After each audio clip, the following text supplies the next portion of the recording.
मैंने कहां कहां सही काम किया और कहां कमी रही, तो दो तीन बड़ी इश्यूज दिखती हैं मुझे। जमीन अधिग्रहण बिल किया, मनरेगा किया, भोजन का अधिकार किया, ट्राइबल बिल, न्यामगिरी की लड़ाई लड़ी। अगर मैं अपने आप के बारे में सोचूं तो मैं कहता हूं ये काम मैंने सही किया। और जहां तक कमी रह सकती है, मगर जहां तक मैंने, चाहे वो आदिवासियों की बात हो, दलितों की बात हो, माइनॉरिटीज की बात हो, वहां पे मुझे लगता है कि मुझे अच्छे नंबर मिलने चाहिए। महिलाओं के इश्यूज पर मुझे सही नंबर मिलने चाहिए। मगर अगर मैं थोड़ा पीछे को देखता हूं तो मुझे एक बात बिल्कुल क्लियर दिखती है कि एक चीज में मेरी कमी रही थी। भैया बोलने दो, ब्रदर बोलने दो, आप बाद में बोलना। तो एक चीज में कांग्रेस पार्टी में और मेरे अंदर भी एक चीज मैंने मिस कर दी, एक गलती मैंने की। क्या थी? जो ओबीसी वर्ग है उसका जिस प्रकार से मुझे प्रोटेक्शन करना था मैंने नहीं किया।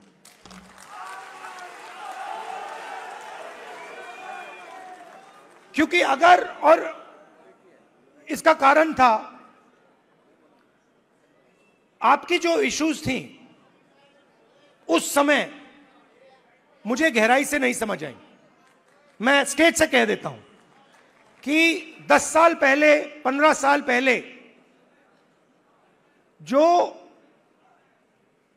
दलितों के सामने कठिनाइयां थी वो मुझे अच्छी तरह समझ आ गई। वो शायद वो ज्यादा आसान है समझना,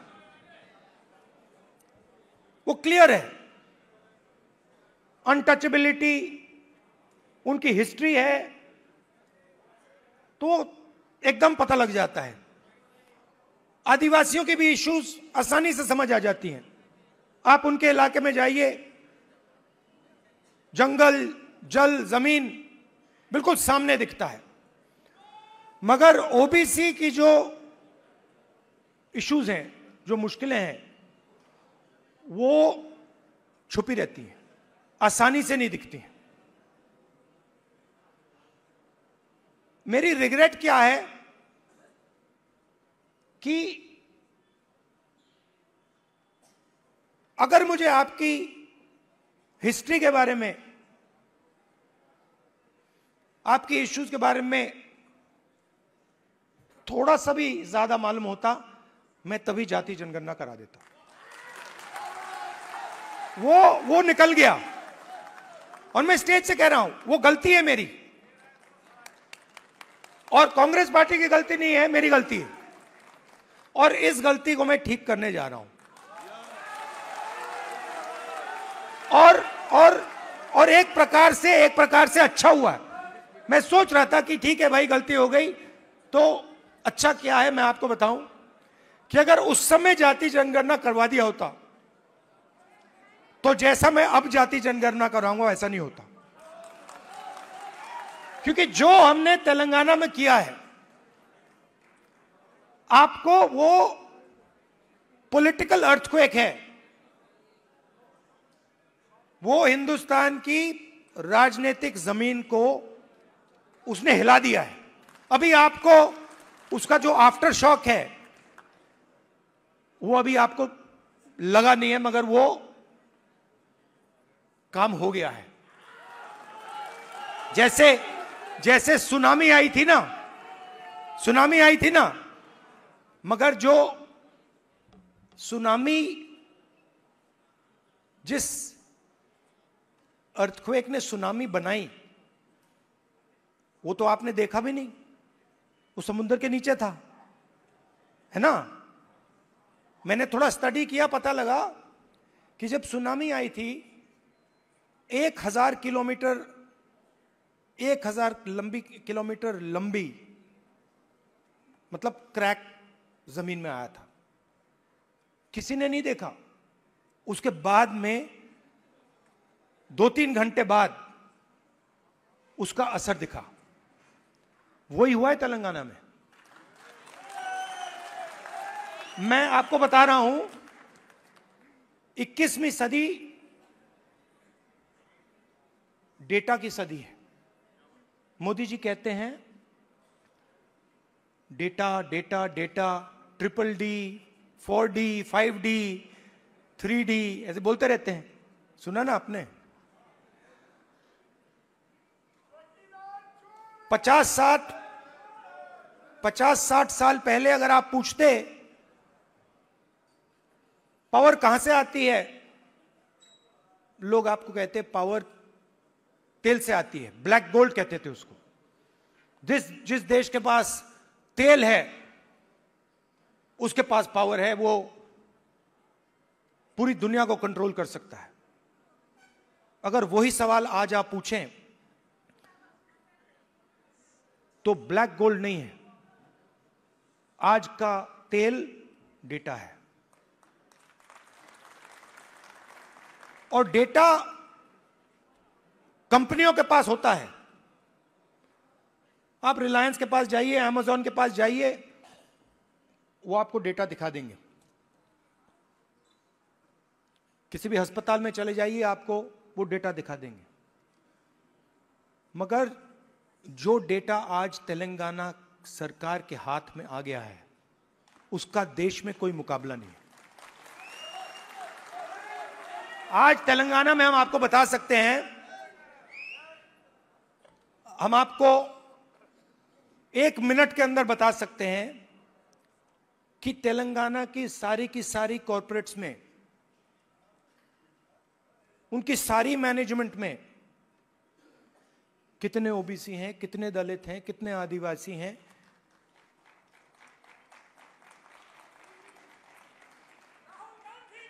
हम आपको बता सकते हैं, मैं आपको बता सकता हूं कि अगर आप तेलंगाना में कॉरपोरेट्स के अंदर यह सवाल पूछें, कितने ओबीसी हैं, मैनेजमेंट में कितने हैं, ओबीसी मालिक कितने हैं, दलित मालिक कितने हैं, लाखों करोड़ रुपए की सैलरी मिलती है उनको। आपने मीडिया में सुना होगा 2 करोड़ का पैकेज, 3 करोड़ का पैकेज, 5 करोड़ का पैकेज, सुना ना आपने। यह आप सवाल पूछ सकते हैं, तेलंगाना में ओबीसी को कितने पैकेज मिले? 0। एक भी पैकेज ओबीसी को नहीं मिल रहा, एक भी पैकेज दलित को नहीं मिल रहा, एक भी पैकेज आदिवासी को नहीं मिल रहा है। और आप मनरेगा की लिस्ट निकालिए, पूरी लाइन ओबीसी, दलित, आदिवासियों से भरी हुई है। ये जो गिग वर्कर्स कहलाते हैं, डोमेस्टिक स्टाफ, गिग वर्कर्स, इनकी लिस्ट निकालिए। तेलंगाना में ब्लैक एंड व्हाइट है। इस देश में मजदूरी ओबीसी, दलित, आदिवासी करते हैं।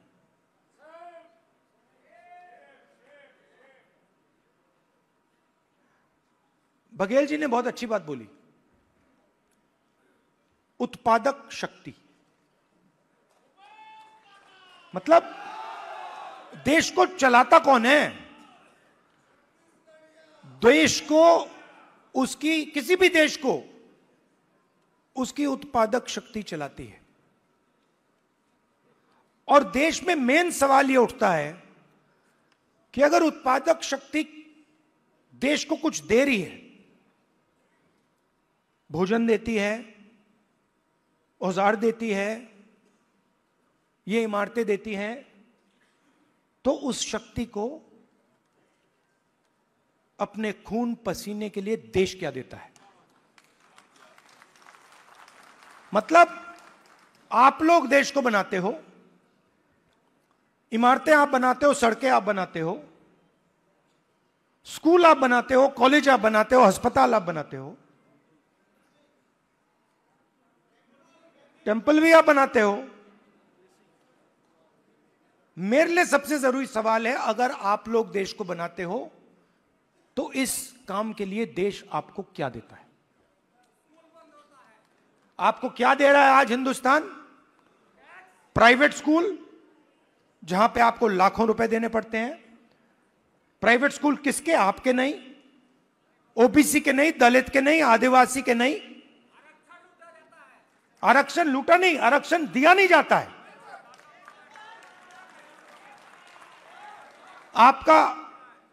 आपके जो ऑफिसर्स हैं आइडियलिज्म के साथ अंदर आते हैं, भर्ती होती है, आइडियलिज्म से आते हैं और फिर आस्ते आस्ते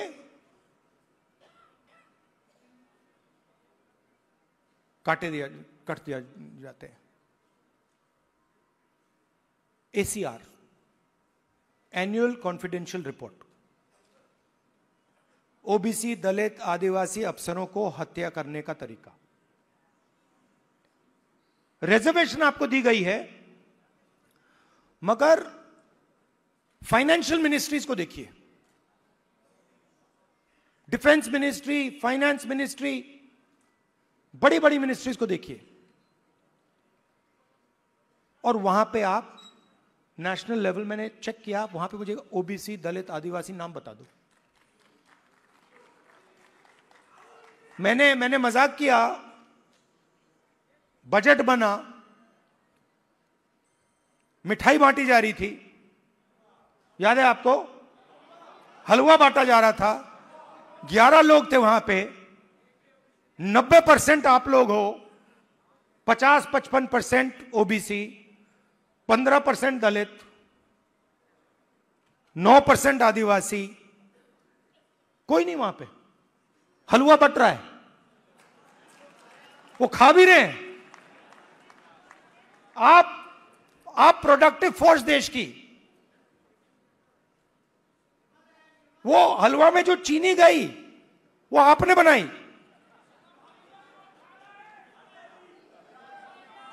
वो सब आप कर रहे हो, हलवा आप बना रहे हो और खा वो रहे हैं।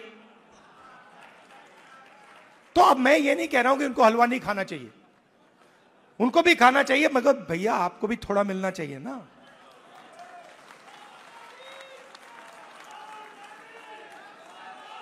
तो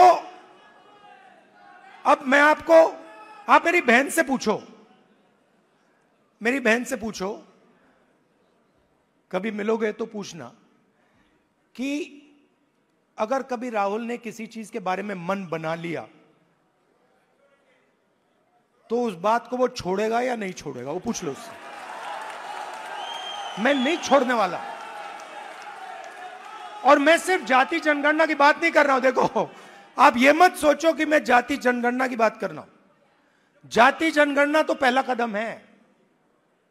मैं जो आप की, जो बघेल जी ने उत्पादक शक्ति की बात की,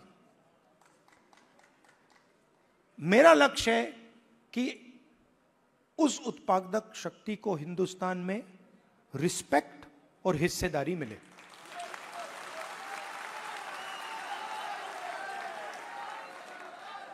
तो आपको लगना चाहिए, हिंदुस्तान के किसान को लगना चाहिए। आज आप हिंदुस्तान के किसान से पूछो, आपके बेटे के लिए क्या सपना है, आप क्या सोचते हो, आपका बेटा क्या करेगा? आपको कहेगा मजदूरी करेगा। और मैं चाहता हूं कि वो किसान कहे, नहीं, मेरा बेटा इस देश का सबसे बड़ा बिजनेसमैन बन सकता है। जो भी वो करना चाहता है वो कर सकता है। अब एक प्रॉब्लम है, राजनीति में सबसे बड़ी प्रॉब्लम पता है क्या होती है? क्या होती है? हाँ, नहीं, नरेंद्र मोदी कोई बड़ी प्रॉब्लम नहीं है।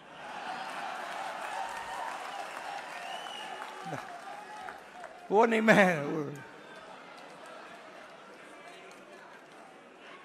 मैं आपको बता रहा हूं, ये आपने अपने सिर पे चढ़ा रखा है, कोई प्रॉब्लम नहीं। ये जो मीडिया वाले हैं इन्होंने बना रखा है, इसका गुब्बारा बनाया, कोई प्रॉब्लम नहीं।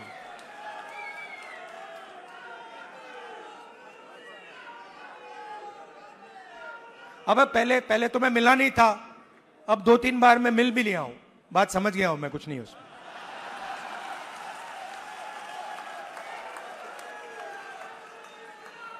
शो पूरा शो है, दम नहीं है, बता रहा हूं। आप लोग मिले नहीं हो, मैं मिला हूं, बैठा हूं कमरे में। तो मेरा कहना है कि सबसे बड़ी प्रॉब्लम होती है राजनीति में, जो व्यक्ति अपनी शक्ति को ही नहीं समझता है। और मेरी सबसे बड़ी कंप्लेंट क्या है ओबीसी युवाओं से, कि आप अपनी शक्ति नहीं समझते हो। आपको मालूम ही नहीं कि आपकी कितनी शक्ति है, कैसी है, क्या है, वो आपको समझ नहीं। क्योंकि जिस दिन आपको अपनी शक्ति समझ आ गई, ये पूरा पलट जाएगा। तो मेरा क्यों, और अच्छा सवाल उठता है, अब आप मुझसे कहोगे कि भाई आपने कहा कि हमें अपनी राजनीतिक शक्ति नहीं समझ आती, तो फिर क्यों नहीं आती? मैं आपको बताता हूं क्यों नहीं आती। क्योंकि नहीं, बांटे नहीं गए हैं। देखिए, वो हुआ क्या है, मैं आपको बताता हूं, सुनो। और ये आपको गहराई से समझना होगा। ये आपकी, देखिए, दलितों की हिस्ट्री है, दलितों की हिस्ट्री है ना। देश के दलितों को अंबेडकर जी ने उनकी हिस्ट्री समझाई। और अगर आप आज दलित से पूछें कि भाई आपकी हिस्ट्री क्या है, वो आपको 3000 साल की हिस्ट्री बता देगा। वो आपसे कहेगा, देखिए, हमें अछूत कहा जाता था, हमें बाहर रखा जाता था, हमें मारा जाता था। 1 सेकंड में आपको बताएगा। आप वही सवाल आदिवासियों से पूछो, आपकी हिस्ट्री क्या है, वो आपको बता देगा। मगर अगर आप ओबीसी से पूछो कि भैया आपकी हिस्ट्री क्या है, आप जवाब नहीं दे पाते हो। इसका कारण है आपकी हिस्ट्री को आरएसएस और बीजेपी ने मिटाया है।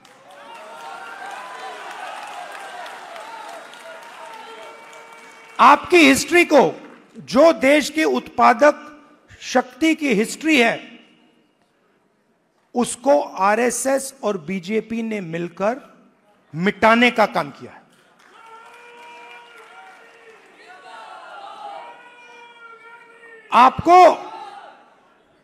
आप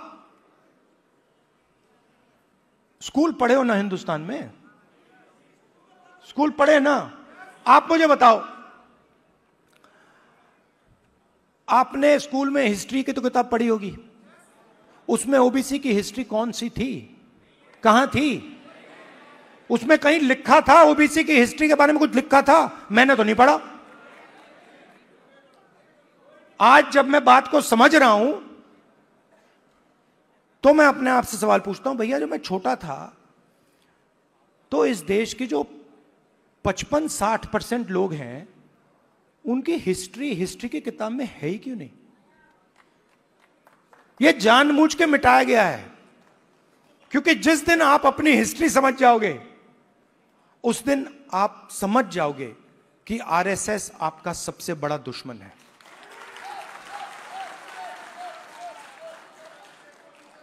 और आरएसएस नहीं, आप पर आक्रमण किया है। और यह कोई नई बात नहीं है, यह हजारों साल से आक्रमण कर रहे हैं आप पे, मनुवादी वही।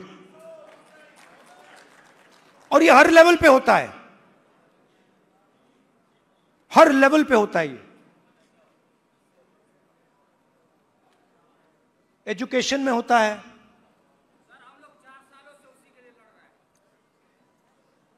एजुकेशन में होता है, बिजनेस में होता है, जुडिशरी देख लीजिए वहां होता है। सब जगह आपके खिलाफ डिस्क्रिमिनेशन हो रहा है। मोदी जी कहते हैं, मोदी जी कहते हैं, मोदी जी कहते हैं हिंदू इंडिया, हिंदू इंडिया कहते हैं। 50% हिंदू तो आप हो। अगर हिंदू इंडिया है और 50% आप हो, तो मीडिया में आपका एक आदमी क्यों नहीं है? कॉर्पोरेट इंडिया में आपका एक आदमी क्यों नहीं है? औरत क्यों नहीं है? मीडिया के एंकर्स की लिस्ट निकालो, ओबीसी नाम दिखा दो मुझे, कहां है? बड़े बड़े पत्रकारों के नाम निकालो, ओबीसी कहां है? कौन है वहां पे? अदानी ओबीसी है क्या? आपकी पूरी की पूरी जमीन उसको दी जा रही है, पूरी की पूरी आपकी जमीन ओबीसी दलित आदिवासियों की जमीन छीन छीन कर अदानी को दी जा रही है, अंबानी को दी जा रही है, टाटा को दी जा रही है, इन लोगों को दी जा रही है। इनके सिस्टम में कोई ओबीसी है ही नहीं, दलित है ही नहीं, आदिवासी है ही नहीं। तो इसलिए हमने कहा है सबसे पहले जहां भी हमारी सरकार होगी वहां जाति जनगणना होगा, एक्सरे होगा, एमआरआई होगा। हमें पता लगाना है ओबीसी कितने हैं, कहां हैं, क्या करते हैं, कितनी भागीदारी है, कितना पैसा है, यह हम सब जानना चाहते हैं। दूसरी बात, जैसे ही जाति जनगणना होता है वैसे ही 50% की दीवार वहीं टूट जाती है। तेलंगाना के चीफ मिनिस्टर ने जाति जनगणना के होने के एकदम बाद अपने आप 50% की दीवार तोड़ दी और उन्होंने कहा कि भाई, मैंने उनसे पूछा, उन्होंने कहा राहुल जी, जब मैंने ये देखा, मेरे सामने कोई ऑप्शन ही नहीं है, मुझे ये करना पड़ा क्योंकि मुझे अन्याय दिखा। कल भाषण में उन्होंने बोला,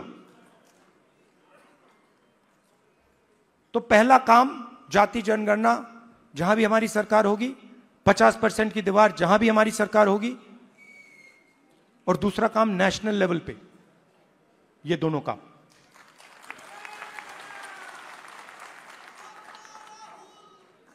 प्राइवेट एजुकेशन में तेलंगाना में बड़ी इंटरेस्टिंग बात आई। तेलंगाना में यह पता लगा कि अगर किसी व्यक्ति के पास शिक्षा है तो वो तेजी से आगे बढ़ता है। Education is critical to progress. और तेलंगाना में दूसरी बात पता लगी कि अगर आपके पास शिक्षा है और अगर आपके पास अंग्रेजी भी है तो डबल बैरल प्रोग्रेस होती है। बीजेपी के नेता कहते हैं अंग्रेजी को हम हिंदुस्तान से मिटा देंगे।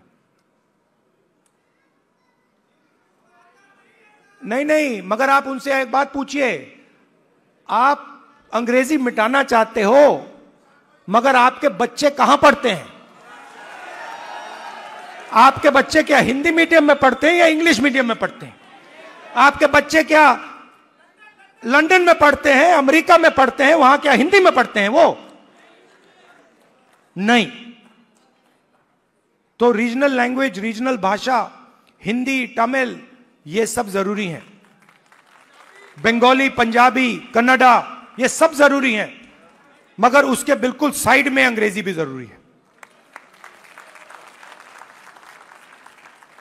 इसीलिए हमारा तीसरा मुद्दा, reservation in private education institutions. मतलब प्राइवेट एजुकेशन सिस्टम में दलितों को, आदिवासियों को, पिछड़ों को रिजर्वेशन। तो ये एक प्रकार से ओबीसी वर्ग के लिए एक पैकेज है। एक कमी रही है जिसको थोड़ा सा आज हमने डेंट मारा है। देखिए, ये जो कांग्रेस पार्टी है ना, ये आपकी भी पार्टी है, हमारी ही है, तो इसकी लगाम आपको पकड़नी पड़ेगी। हमारे सीनियर लीडर बैठे हैं, सिद्धरामैया जी बैठे हैं, चीफ मिनिस्टर हैं, बघेल जी हैं, गेहलोत जी हैं, पायलट जी हैं, नारायण स्वामी जी हैं। ये आइकॉन्स हैं आपके, ये आइकॉन्स हैं, मगर हमें ऐसे और आइकॉन्स चाहिए। इन 3-4 लोगों से नहीं होगा काम। हमें 40-50 ऐसे लोग चाहिए जो हम मतलब पूरे दम से ओबीसी विजन को आगे बढ़ाएं। और आखिरी बात, आप राहुल गांधी बोलते रहते हो, मगर राहुल गांधी, आपकी शक्ति के बिना राहुल गांधी कुछ नहीं है।